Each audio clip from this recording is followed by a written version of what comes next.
Dok, jadi apa bedanya sakit mah, masuk angin, kemudian ada lagi satu lagi, angin duduk. Sebenarnya kerokan itu malah tidak baik. Kenapa?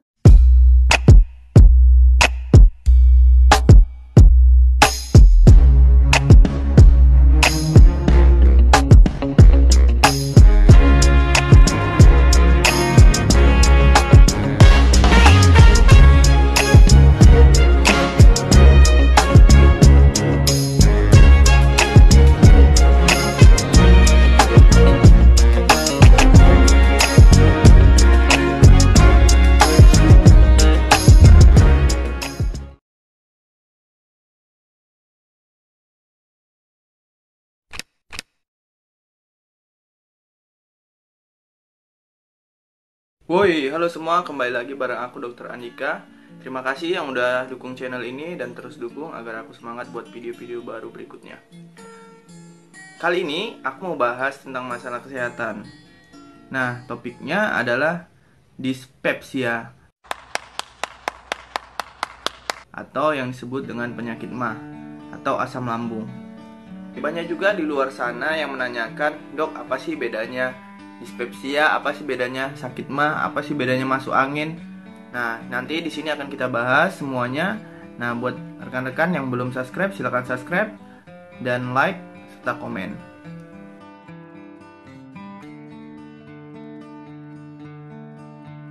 Nah, sindrom dispepsia adalah suatu keadaan yang membuat rasa tidak nyaman pada perut bagian atas. Nah, biasanya penyebabnya adalah penyakit-penyakit lambung atau sakit mah. Contohnya apa gejalanya? Pertama, kembung, mual muntah, perut terasa penuh, sering sendawa, dan terasa panas pada bagian dada. Tapi bukan seperti rasa panas ketika lihat gebetan jalan sama cowok lain.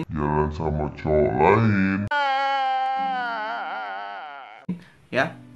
Nah, gejala lainnya bisa nyeri ulu hati, perih di ulu hati, rasa cepat kenyang, kemudian nafsu makannya juga menurun, kemudian dada juga terasa panas, selain keluhan yang tadi.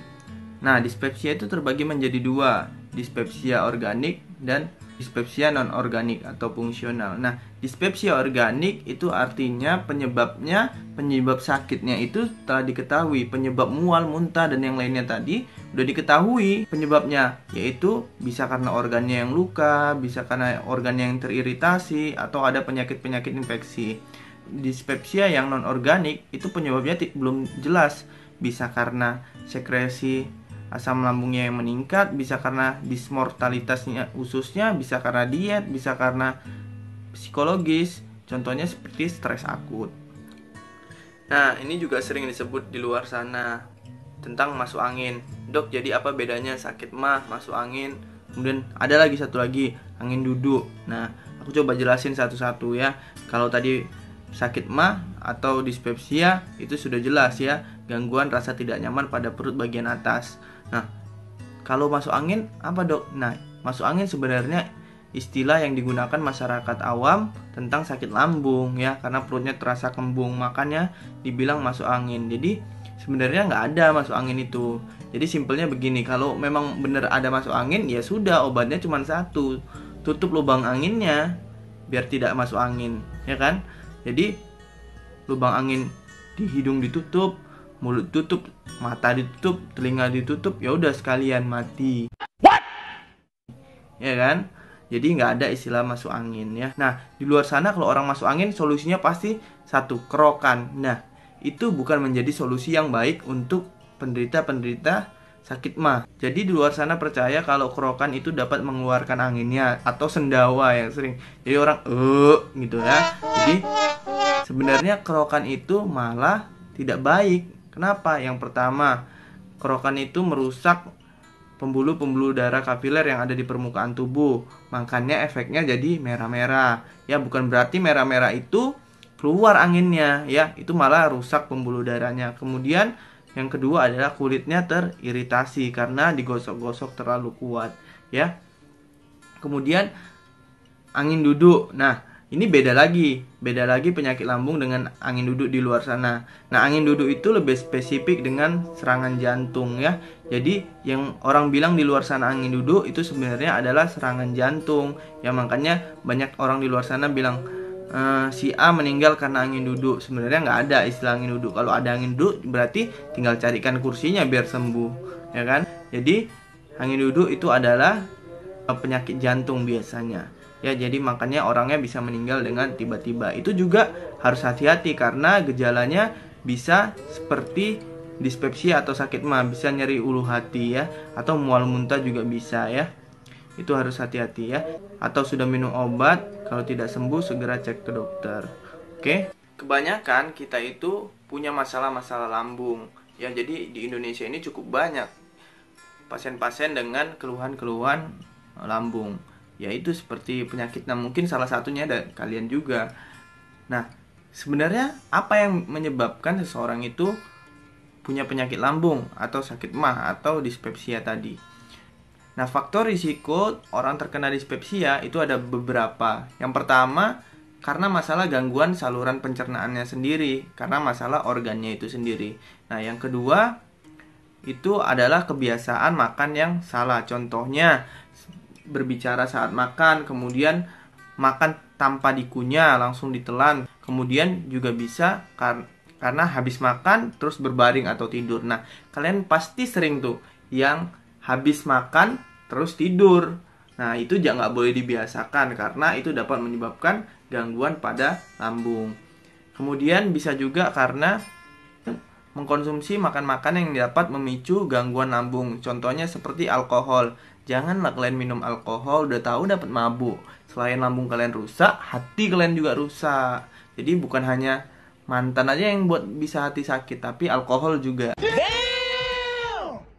Kemudian selain itu juga kopi. Nah, sekarang nih lagi ngetren nih kopi-kopi di luar sana. Nah, boleh minum kopi tapi jangan berlebihan. Kemudian minum minuman yang bersoda. Nah, ini juga sering, selain menyebabkan gangguan lambung, ini juga bisa menyebabkan gangguan ginjal karena minum minuman bersoda. Kemudian ini buat orang tua biasanya. Orang yang sering mengkonsumsi obat-obat anti nyeri, ya obat-obat rematik, ini paling sering terjadi. Jadi obat rematik itu dapat mengiritasi lambung, kemudian bisa lambungnya jadi lapisannya menipis, kemudian akhirnya bisa juga bolong sampai lambungnya, ya. Kemudian suka terlambat makan. Nah, ini buat ciwi-ciwi, cewek-cewek yang suka diet. Nah, nggak boleh. Diet itu bukan berarti tidak makan, tapi diet itu adalah makannya yang dibatasin, ya. Jadi nggak boleh makan terlambat. Nah, banyak juga pasien-pasien udah tahu dia punya dispepsia, udah tahu dia punya sakit mah, udah tahu dia punya sakit lambung, tetap aja makan terlambat, tetap aja minum minuman bersoda, tetap aja makan habis itu tidur. Ya, jadi dihindarin. Nah, untuk pencegahannya bagaimana, Dok?